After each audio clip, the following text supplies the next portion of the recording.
Lomo's Medium Adventure Panniers have been the mainstay of my daily use baggage, carrying the majority of the items that accompany me on every run out on the PR7. Weighing around 780 grams with a 13 litre capacity and expandable in width from 12 to 17 centimetres, they offer a good quality bag for a very reasonable price.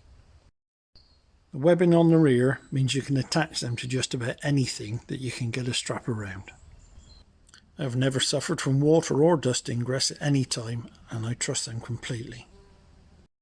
I originally purchased them because the crash bar version had sold out at the time, but I felt the extra capacity could be useful, and it has been. At the beginning of September 2022, Mr. Newman and I took a 4-day trip on the Trans-Euro Trail through the Auvergne region of France. Anyone who's ridden in this spectacular area will appreciate the challenge presented by some of the trails there. True to form, the trails did prove to be the most difficult I have ridden to date. I have had a few falls during the first 10,000 kilometres on the PR7, but two nasty ones on day 3 of this trip resulted in the first damage I had suffered to the Lomos. Despite the hard impact of the falls, there was only one buckle broken on each of the left and right bags. At the time, I just clamped the straps around the buckle and cable tied them for the rest of the trip. Once I got home, however, I discovered a strapping option that allows the continued use of these tough little bags, which I'll come to later. Having had to pick the bike up 5 times during the trip, it also refocused me on the weight I carry and its distribution. So I took the opportunity to purchase the Lomo crash bar bags to allow me to use the medium pannier in a different way. The smaller crash bar bags are half the capacity at 6.5 litres and just over half the weight at around 460 grams.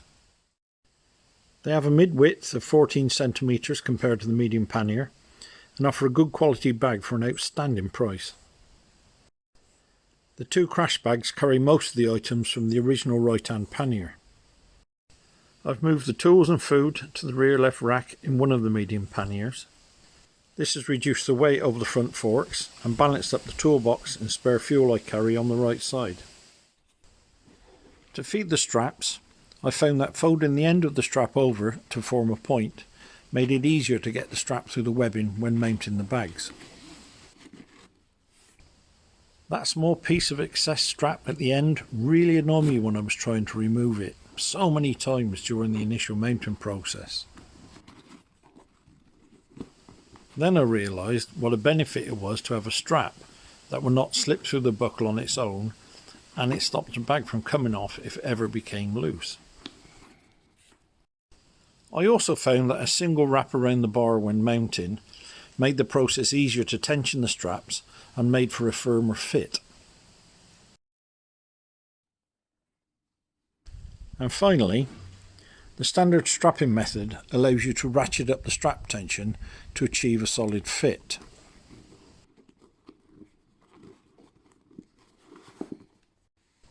The broken buckle option does not allow you to ratchet up the tension, unfortunately, but it does stay in place as an anchor end and is easy to use on the trail if you break a buckle.